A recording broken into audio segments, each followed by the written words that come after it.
Hello friends, Vinees കിച്ചണിലേക്ക് സ്വാഗതം. നമുക്ക് ഇന്നൊരു വൻപയർ കൊണ്ട് തോരൻ ഉണ്ടാക്കാം.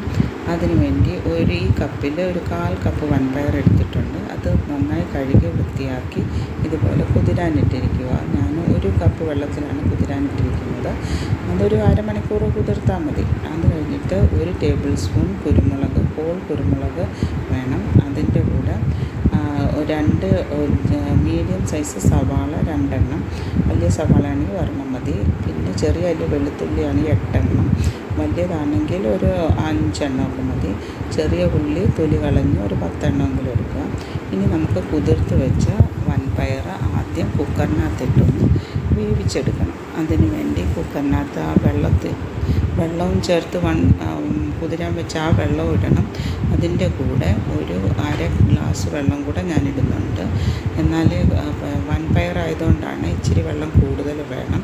എന്നിട്ട് നമ്മൾ കുക്കർ അടച്ച് ഒരു 4 വിസിൽ, മീഡിയം ഫ്ലെയിമിൽ 4 വിസിൽ എടുക്കണം. എന്നാലേ വൻപയർ ആയതുകൊണ്ട് വേവത്തുള്ളൂ. ഇനി നമുക്കൊരു മിക്സിയുടെ ജാറിൽ എടുത്ത് വെച്ച 2 സവാള ഉണ്ടല്ലോ, അതെല്ലാം അതുപോലെ അരിഞ്ഞെടുക്കണം. അതിൻ്റെ കൂടെ നമ്മളൊരു ടേബിൾ സ്പൂൺ കുരുമുളക് അതിടണം. പിന്നെ ചെറിയ അല്ലി വെളുത്തുള്ളി അതും ഇടണം. എന്നിട്ട് ഒരു ടീസ്പൂൺ കാശ്മീരി ചില്ലി പൗഡർ. ഇതിന് എരിവിനുള്ള നമ്മൾ കുരുമുളക് ചേർക്കുന്നുണ്ട്. നമുക്ക് എരിവുള്ള മുളക് പൊടി വേണ്ട. കാശ്മീരി ചില്ലി പൗഡർ ഒരു ടീസ്പൂണും കൂടെ ചേർത്ത് ഇതുപോലെ അരച്ചെടുക്കണം. അപ്പോഴത്തേക്കും നമ്മുടെ കുക്കറിനകത്ത് വേവിക്കാൻ വെച്ച വൻപയർ വെന്ത് കഴിഞ്ഞ് കാണും. എന്നിട്ട് നമ്മൾ ആ കുക്കർ ഓഫ് ചെയ്തിട്ട് കുക്കറൊന്ന് തണുത്ത് കഴിഞ്ഞ് വെയിറ്റൊക്കെ മാറ്റി നമ്മൾ വൻപയർ ഈ ഒരു പരുവത്തിന്, കുഴഞ്ഞു പോകരുത്, വെന്തങ്ങ് കുഴഞ്ഞു പോകരുത്, ഈ ഒരു പരുവത്തിന് വേവിച്ചെടുക്കണം. കണ്ടോ, ഈ ഒരു പരുവമാണ് വേണ്ടത്. എന്നിട്ട് നമ്മൾ അരച്ച് വെച്ചത് ഒരു പാത്രത്തിനടുത്തോട്ട് മാറ്റിയിട്ടുണ്ട്. അത് കഴിഞ്ഞിട്ട് നമുക്കൊരു ചട്ടി വെച്ച്, ഞാൻ ചട്ടിക്കകത്താണ് ഉണ്ടാക്കുന്നത്. ചട്ടി ഗ്യാസിൽ അടുപ്പ് വെച്ചിട്ട് അതിനകത്ത് 2 ടേബിൾ സ്പൂൺ വെളിച്ചെണ്ണ ഇട്ടു. എന്നിട്ട് ഒരു 1/4 ടീസ്പൂൺ കടുക് ഇട്ടിട്ടുണ്ട്.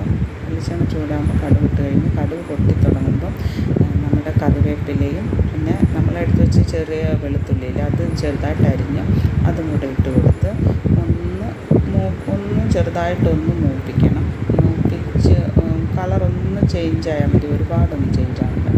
എന്നിട്ട് നമ്മൾ അരച്ച് വെച്ച അരപ്പുണ്ടല്ലോ, സവാളയും കുരുമുളകും വെളുത്തുള്ളിയും ഒക്കെ ചേർത്ത് ഒരു അരപ്പ് അരച്ചില്ല, അതും കൂടെ ചേർത്ത് അതും കൂടെ ഇട്ട് നന്നായിട്ടൊന്ന് ഇളക്കി അതൊന്ന് ചൂടായാൽ മതി. ഒരുപാടൊന്നും മൂപ്പിക്കാനൊന്നും വേണ്ട.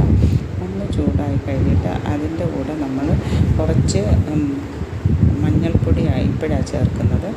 ഒരു 1/4 ടീസ്പൂൺ മഞ്ഞൾപ്പൊടി അതും കൂടെ ഇട്ട് നന്നായിട്ടൊന്ന് ഇളക്കി കഴിഞ്ഞ് നമ്മൾ വേവിച്ച് വെച്ച, നന്നായിട്ടൊന്ന് ഇളക്കിയാൽ മതി. ആ മഞ്ഞൾപ്പൊടിയുടെ ഒരു പച്ചച്ചുവ ഒന്ന് ജസ്റ്റ് ഒന്ന് മാറിയാൽ മതി. എന്നിട്ട് നമ്മൾ വേവിച്ച് വെച്ച വൻപയറും കൂടെ ഇതിനകത്തോട്ട് മിക്സ് ചെയ്യണം. ആ വൻപയർ വേവിച്ച് വെച്ചത് ആ വെള്ളം മാറ്റിയിട്ട് വേണം വൻപയർ മാത്രം എടുത്തിടാവൂ ഇതിനകത്ത്. എന്ന് വെച്ചാൽ ഇനി ഒരുപാടൊന്നും വേവിക്കേണ്ട ആവശ്യമില്ല. ഓൾറെഡി ഒരു 95% വൻപയർ വെന്തിട്ടുണ്ട്. എന്നിട്ട് അതിട്ട് കഴിഞ്ഞ് പിന്നെ ഒന്ന് ഇളക്കി നമ്മൾ ഇപ്പോഴാണ് ഉപ്പിടുന്നത്. ഒരു ടീസ്പൂൺ ഉപ്പ് ഞാൻ ഇട്ടിട്ടുണ്ട്. അതും കൂടെ ഇട്ട് നന്നായിട്ട് ഇളക്കി എല്ലായിടത്തും ഉപ്പ് നന്നായിട്ട് യോജിക്കുന്ന രീതിയിൽ നന്നായിട്ട് ഇളക്കണം.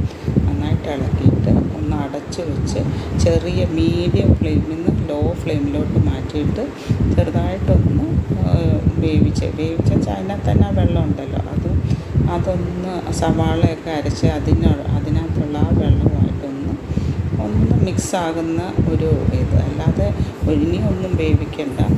അത് കഴിഞ്ഞിട്ട് പിന്നെ തുറന്ന് വെച്ച് കുറച്ച് നേരം കൂടെ ഒരു 5 മിനിറ്റ് കൂടെ ഒന്ന് ഇളക്കി കൊടുത്ത് ഒന്ന് ചൂടാക്കി വെച്ചാൽ ഒന്ന് വേവിക്കണ്ട, ഒന്ന് ആ വെള്ളം ഒന്ന് വറ്റിച്ചെടുക്കണം.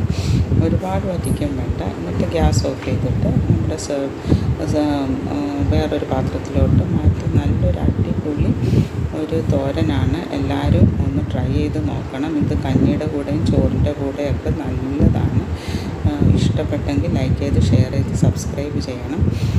Okay, thank you.